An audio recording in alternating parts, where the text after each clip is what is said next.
In this episode, I'd like to talk about when you have to self-disclose to your therapy clients. So let's get into it. Hello and welcome to Therapy Business School. I hope you're doing well wherever you are in the world. Those who don't know me, my name is James Taylor. I've got my own private practice. I'm a counsellor, a hypnotherapist, a life coach and a hypnotherapy supervisor. Now, generally, those in the wellbeing space, especially those who are counsellors or in a therapy space in particular, it's not really the done deal to be self-disclosing all over the place, because then you're making it about yourself and not about the client. I've certainly experienced when I was going through my own therapy journey, when I was training to be a counsellor, and there was one therapist I was seeing who kept on talking about himself. Quite bizarre, I thought.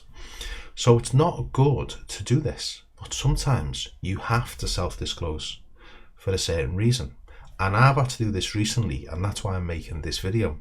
Now, for those who've seen me on other videos, I might have looked quite different than what I do now, because on the 2nd of June this year, I had a hair transplant. I went over to Istanbul and Turkey, and this is growing back. It's all at the baby stage at the moment. So I've had to self-disclose to the clients that I see. Well, I don't have to, but it'd be unusual for me not to. For me to have one hairstyle one week, the next time they see me, there's another hairstyle, and no one's saying nothing. Hold on. There's something different. Because anyone who knows me knows, I like elephants. I love elephants. I just don't want one in the room with me. And this would potentially be an elephant in the room. In fact, going off piste a little bit, I want to tell you a funny story. I used to be in the police before I was a therapist. And there was a guy who'd had a hair transplant when he worked for a previous unit, and he wasn't particularly well liked, this particular person. I won't say who it is, but he wasn't particularly well liked because of his demeanour.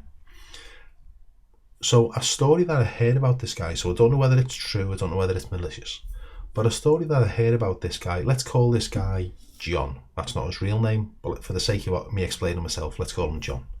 So John, the inspector, who wasn't particularly well liked, on a previous unit, he was losing his hair, and he'd taken a long period of time off work, and when he came back he had a full head of hair.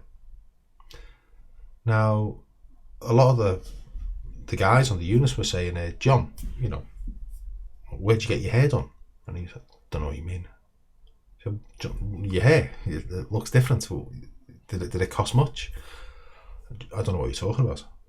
And they're like, John, you were as bold as a coot, in the nicest possible way. You were as bold as a coot before you went away, and you've come back and you've got all this hair. Not to be embarrassed about. All power to you. Where did you get it done? Don't know what you're talking about. And he made it such a big deal because he just didn't find it. If this story is true, he didn't feel able to just to say, "This is me. I didn't like this. I went and got something changed." There was an elephant in the room for him. Okay, elephant in the room. Let's talk about it. So I don't want elephants in the rooms for me. So all the week after my procedure, when my hair started growing, and this might fall out and grow back again, which is another thing in itself. So all week I've been saying to my clients, just to let you know, I've just had a hair transplant in Turkey, and that's what this is. And I just wanted to bring it into the session, so it's like, it's there, we know what it is, and then we can put the focus back on you. So there's the elephant in the room, and I'd be very light-hearted about it.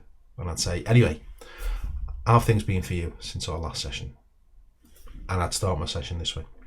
Now, you may not be getting a hair transplant, but there might be times when you have to self-disclose to your clients for a whole variety of reasons. And I would encourage you to do it when it's appropriate to do it.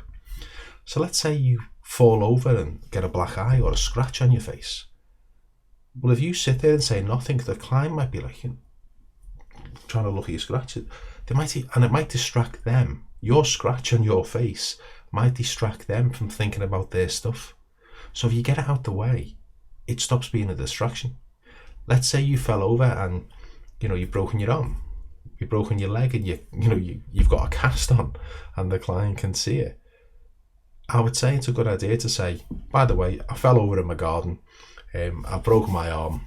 It's all right. But I just wanted to say that's what this cast is. All right. So anyway, back to you.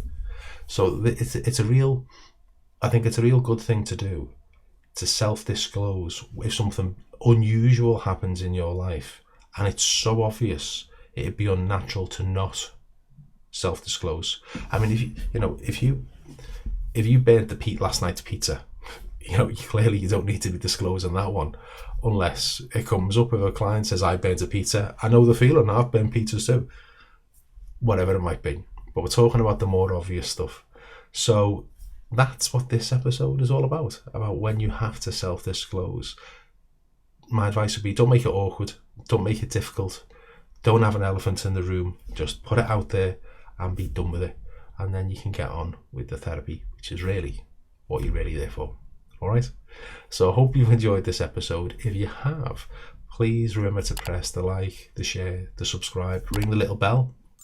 There's the bell sound.